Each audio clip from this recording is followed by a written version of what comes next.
بسم اللہ الرحمن الرحیم۔ السلام علیکم ورحمۃ اللہ وبرکاتہ۔ جی ناظرین، کیا حال ہے؟ ٹھیک ہے، خیریت ہے؟ مزاج اکرامی کیسے ہیں؟ کیسا وقت گزر رہا ہے؟ زندگی کے شب و روز بخوبی گزر رہے ہیں؟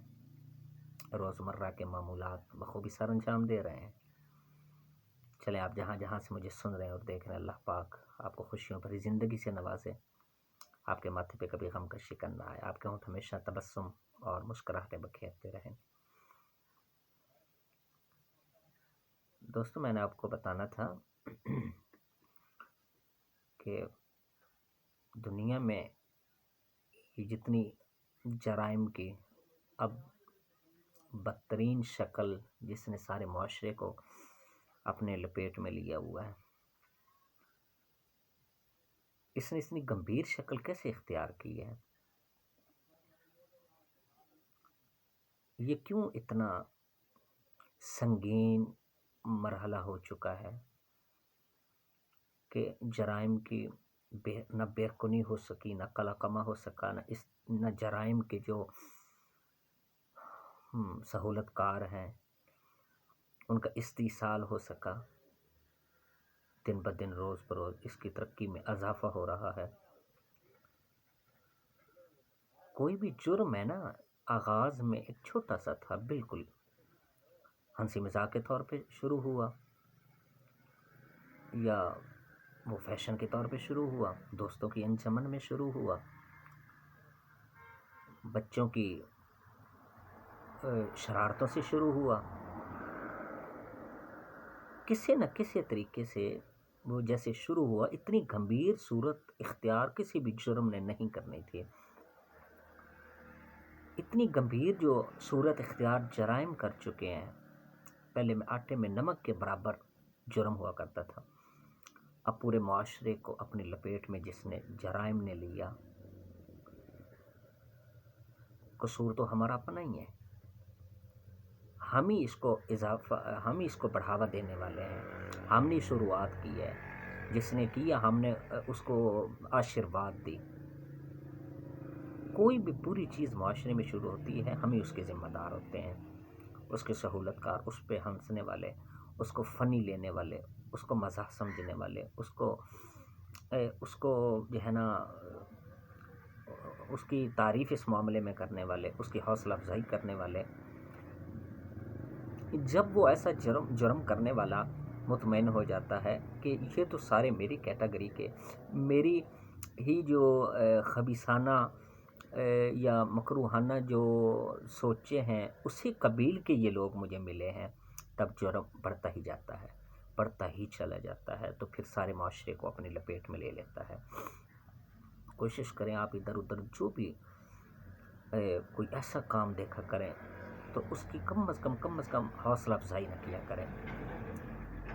کبھی بھی آپ کو پتہ، انسان سمجھ جاتا ہے، اللہ تعالیٰ انسان کو سینس شعور دی، پتہ چل جاتا ہے کہ یہ بندہ غلط ہے، یہ صحیح ہے، یہ حق پہ چلنے والا ہے، یہ اپنی غلطی پہ ڈٹ جانے والا ہے، انسان کو پتہ چل جاتا ہے۔ تو ہم کیا کرتے ہیں، ہم جو غلط ہوگا نا اس کی ہاں میں ہاں ملائیں گے، ہم سچائی کی ہاں میں ہاں کبھی نہیں ملاتے۔ ہمارے آگے لسانی تعصب آ جاتا ہے، ہمارے آگے قومی تعصب آ جاتا ہے، ہمارے آگے رنگ و نسل کا تعصب آ جاتا ہے، بعض اوقات شہری تعصب بھی آ جاتا ہے، قومی برادری کا تعصب آ جاتا ہے۔ ہم اس تعصب میں یعنی بیجا مخالفت یا بیجا محبت کے زوم میں مبتلا ہو کے ہم حقیقت کو جھٹلا دیتے ہیں، جو غلط کہہ رہے اس کے ساتھ چل پڑتے ہیں۔ کوشش کرنی چاہیے کہیں بھی کوئی غلط کام ہو نا تو اس کی حوصلہ افزائی کبھی بھی نہیں کرنی، اس کی ہاں میں ہاں کبھی بھی نہیں ملنے، اس کی حوصلہ شک نہیں کرنی چاہیے، حوصلہ افزائی نہیں کرنی چاہیے۔ وہ ایک مجھے بات یاد آ گئی، ایک بابا جی، ایک آدمی تھا کہ وہ دوسروں کے سے دور گاؤں میں نا گیا، وہاں رات اسے آ گئی، وہاں اسے رہنا پڑا۔ تو اب جو میزبان تھے، مہمان کی اچھی خاطر تواضع کی، کھانا شانا دیا۔ کھانا شانا جب لائے تو کھانے کے برتنوں کے علاوہ ایک اور برتن تھا جس میں ایک موٹا سا ڈنڈا بھی انہوں نے رکھا ہوا تھا، موٹا سا ڈنڈا، رنگین قسم کا، بڑا جو ہے نا بڑا عجیب قسم کا، پر اسرار قسم کا ڈنڈا بھی رکھا ہوا تھا۔ وہ جو مہمان تھا وہ بڑا حیران ہوا، وہ کہ اس نے کہا کہ یہ کھانے کی تو سمجھ آ رہی ہے، ہر ایک چیز کی مجھے سمجھ آ رہی ہے، لیکن یہ ساتھ رنگین ڈنڈا پڑا، کہیں اس ضیافت کے بعد ڈنڈے سے تو ضیافت نہیں کرتے۔ اس نے سوچا، بڑا حیران ہوا، اس نے کہا کہ یہ ڈنڈے کا مقصد کیا ہے؟ ہر چیز کا مقصد ہے، تو لیکن ڈنڈے کا مقصد سمجھ میں نہیں آ رہا، اس کا کیا ہے؟ اس نے استفسار کی، اس نے پوچھا ان سے کہ ڈنڈے کا مقصد، انہوں نے لا علمی کا اظہار، انہوں نے کہا پتہ نہیں، ہماری یہ ریت ہے، ہماری یہ کلچر کا حصہ ہے، ہماری ثقافت کا یہ ایک عنصر ہے کہ جب بھی مہمان کو روٹی دیتے ہیں تو یہ ساتھ ڈنڈا بھی رکھا ہوتا ہے۔ بڑا حیران ہوا، اس ڈنڈے میں اس نے اپنے لیے کچھ خطرہ محسوس کیا، اس نے کہا کہ کوئی بات ہو نہ، کوئی بات اس میں کوئی چھپی ہوئی ہے، کوئی عجیب سی بات، وہ ڈرنے لگ گیا۔ اس نے کہا کہیں اس کے بعد میری جو ہے نا دعوت اس ڈنڈے کے ساتھ نہ کی جائے، اس کھانے کے بعد۔ اس نے کہا نہیں، میں تو نہیں کھانے والا کھانا۔ اس کا تجسس اوج سوریت تک پہنچ گیا، اس نے کہا کہ مجھے بتایا جائے کہ یہ ڈنڈا کیوں۔ ادھر ادھر کے لوگ، جس میں محلے میں کوئی بڑی عمر کا نہیں تھا یا کوئی سیانہ نہیں تھا، دانشمند نہیں تھا کہ جو اس پر اسرار ڈنڈے کے متعلق لب کشائی کر سکے، بتا سکے کہ یہ کیوں ہے، اس کی وجہ بتا سکے، مقصد بتا سکے۔ ان کا نہیں، میں نہیں کھانے والا کھانا، مجھے اس استفسار کا جواب دیا جائے، میرا تجسس جو ہے اس کو جو ہے نا حل کیا جائے کہ یہ کیا بات ہے کہ یہ ڈنڈا کیوں ہے۔ انہوں نے ساتھ والے گاؤں سے کھلبلی مچ گئی کہ مہمان کھانا نہیں کھا رہا، فلانے گاؤں محلے میں گھر میں آیا ہوا۔ وہ انہوں نے ایک بابے کو ڈھونڈ کے لائے، بابے نے آتے ساری جو ہے نا بتایا، وجہ پوچھی کہ یہ ڈنڈا کیوں رکھتے تھے ہمارے بڑے لوگ۔ بابے نے بھی تقریباً لا علمی کا اظہار کیا، بابے نے کہا کہ اتنا بڑا نہیں رکھتے تھے، چھوٹا سا، انہوں نے تھوڑا سا کاٹ دیا، اب تقریباً 3 ساڑھے 3 فٹ کا رہ گیا، وہ جو اس سے زیادہ تھا 5 فٹ کا تھا، تو اس نے کاٹ دیا۔ انہوں نے کہا اتنا نہیں رکھتے تھے، اب وہ چلا گیا، لیکن وجہ پھر بھی نہیں بتائی۔ اس نے کہا کہ نہیں، وجہ تو اس نے نہیں بتائی، اس نے کہا کہ مجھے نہیں پتا، لیکن رکھتے تھے، اتنا نہیں رکھتے تھے، ڈنڈا چھوٹا رکھتے تھے۔ اب یہ بات ہوئی تو جو ہے نا اس نے کہا کہ نہیں، میں نہیں کھانے والا، میں جب تک اس عقدے کو حل نہیں کر لیتا نا، اس گتھی کو سلجھا نہیں لیتا، میں نہیں کھانے والا کہ یہ ڈنڈا کیوں رکھا گیا ہے۔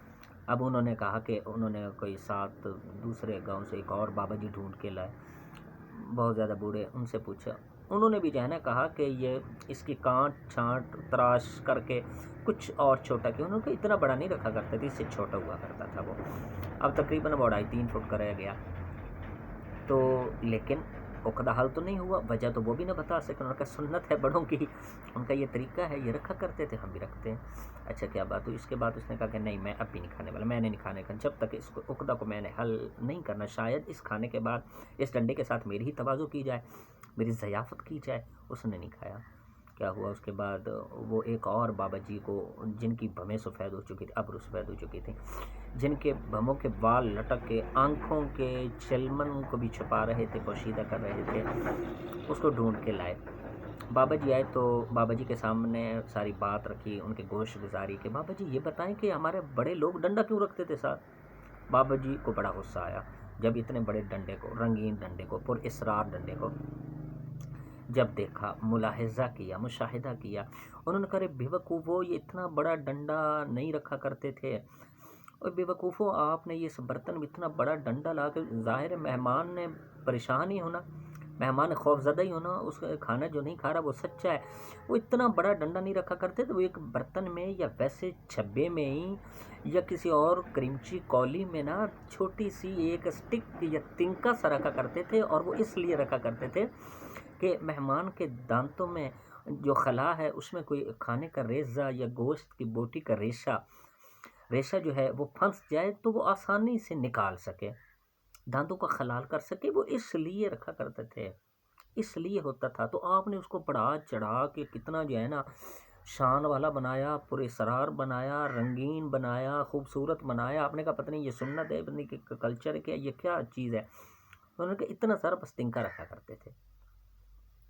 تو وہ بڑے حیران ہوئے، مہمان کو بھی اب تسلی تشویق ہو گئی، اب اس نے کھانا کھایا۔ بات کرنے کا مقصد یہ ہے کہ بعض اوقات ایسی معاشرے میں چیزیں ایسی چلی آ رہی ہیں، ہم سمجھتے نہیں ہیں، اور اس میں یہ بھی ہے کہ پہلے بات تھوڑی سی ہوتی ہے، پہلے جرم یا کوئی بھی گمبھیر چیز یا کوئی بھی سنگین مسئلہ آغاز میں آٹے میں نمک کے برابر ہوتا ہے، اس قدر وہ طوالت اختیار وقت کے ساتھ ساتھ کر جاتا ہے کہ ہم اسے اپنا اوڑھنا بچھونا بنا لیتے ہیں، ہم اسے مزاج کا حصہ بنا لیتے ہیں، ہم اسے سر آنکھوں پہ بٹھا لیتے ہیں. پھر اس کے جو نتائج نکلتے ہیں، اس نتائج سے پھر جب دلوں میں منتقل ایسا علم ہوتا ہے تو پھر ہم طرح طرح کے وساوس کا شکار ہو جاتے ہیں. کوئی بھی جرم بھی ہو یا کوئی بھی بات ہو، وہ پہلے چھوٹی سی ہوتی ہے، پھر بڑھتی بڑھتی ہم اسے نمک مسالے مرچیں لگا کے کہاں سے کہاں پہنچا دیتے ہیں. کوئی ایسی بات ابھی جو ہے نا کنفرم معاشرے میں ہر چیز کو کر لینا چاہیے. آیا کہ یہ بات تحقیق کے مرحلے سے گزری ہے، کسی محقق نے اس پہ ریسرچ کی ہے، اگر کی ہو تو اسے اپنا لینا چاہیے، وہ چاہے جس چیز سے تعلق رکھتی ہو، حتیٰ کہ علماء کرام کو بھی آج بیٹھ کے اسلام کو جتنے درپیش چیلنجز ہیں، مسائل ہیں، ان کا بیٹھ کے اپنے اتفاق سے متحد ہو کے بیٹھ کے اس کو ان جو عقدے ہیں حل کر لینا چاہیے، گتھیوں کو سلجھا دینا چاہیے، برداشت پیدا کر کے ایک دوسرے کو برداشت کر کے، ایک دوسرے کے نظریات، ایک دوسرے کے عقائد کی عزت کر کے، احترام کر کے، اس میں جتنی جو چیزیں ہیں جو اصل سے ہٹ کے ہیں، جو فروئی ہیں، ان کو نکال دینا چاہیے. حقائق کی جو ہے نا چھان بین کر کے اسے الگ کر لینا چاہیے، تاکہ خالص وساوس اور وہم سے پاک، توہم پرستی سے پاک، کسی قسم کی جسے کہتے ہیں کہ جو ہے نا مسائل کی تلخیص کر کے جو صحیح ہے علم، اس کو اگلی نسلوں میں منتقل کرنے کے لیے علماء کرام کو یہ کردار ادا کرنا چاہیے، تاکہ صحیح جو علم ہے، تاکہ جو صحیح روایات ہیں، تاکہ جو حقائق ہیں وہ اگلی نسلوں میں منتقل ہو جائیں. اگر ایسا نہیں کرتے تو وہی توم پرستی ہوگی، وہی وساوس ہوں گے لوگوں میں، وہی فتنہ پرور عناصر ہوں گے، وہی لڑائی جھگڑے ہوں گے، وہی فرقہ پرستی ہوگی، چونکہ کردار ہی نہیں ادا کیا ہوگا، آپس میں ہر چیز خلط ملط ہوگی. تو وہی وساوس زدہ ذہن فتنہ پرور جو عناصر ہے وہ اگلی نسلوں میں منتقل ہو جائیں گے. تو ہر ایک پلیٹ فارم پہ ہر ایک آدمی کو سمجھنا چاہیے کہ میں نے جو اہم چیزیں ہیں وہ اگلی نسل میں ایک حقائق کی فلٹریشن کر کے صحیح نتائج اخذ کر کے اگلی نسلوں میں نے منتقل کرنے ہیں، تاکہ کسی قسم کی اگلی ہماری نسل جو ہم کر رہے ہیں نا، جو ہم کرتے ہیں، دنیا دوستو بقدر ایفرٹ ہے، دنیا بقدر ایفرٹ ہے. جو کچھ ہم کر رہے ہیں یہ اپنے لیے ہی کر رہے ہیں، اپنی نسلوں کے لیے کر رہے ہیں. آپ دیکھتے ہیں کہ ایک چھوٹا سا ننھا سا ٹینی سے پودا جب ہم لگاتے ہیں تو لگا کے اس کو تند و تیز ہواؤں، فضاؤں، طوفانوں سے بچاتے ہیں، پانی سے کم خون جگر سے اس کی آبیاری کرتے ہیں. لیکن بہت کم ہیں جن کو اس پودا جب تناور ہو جاتا ہے، قداور ہو جاتا ہے، اس کی چھاؤں میں بیٹھنا بہت کم لوگوں کو نصیب ہوتا ہے. اب وہ کس کے کام آیا؟ اگلی نسلوں کے کام آیا، اگلے لوگوں کے کام آیا. راہگیر چلیں گے اس کے سائے میں بیٹھیں گے، بھوکے پردیسی مسافر شاید اس کا پھل بھی کھائیں، دعائیں دیں لگانے والے کو. تو یہ سلسلہ کہاں سے کہاں تک پہنچ گیا. ہم جو بھی محنت کوشش کریں گے اپنی نسلوں کے لیے کریں گے، اولادوں کے لیے کریں گے،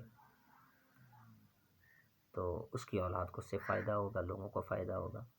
تو کوئی بھی چیز ہے ہم کرتے ہیں، ہمیں کوئی بھی نیکی بھی نہیں چھوڑنی چاہیے.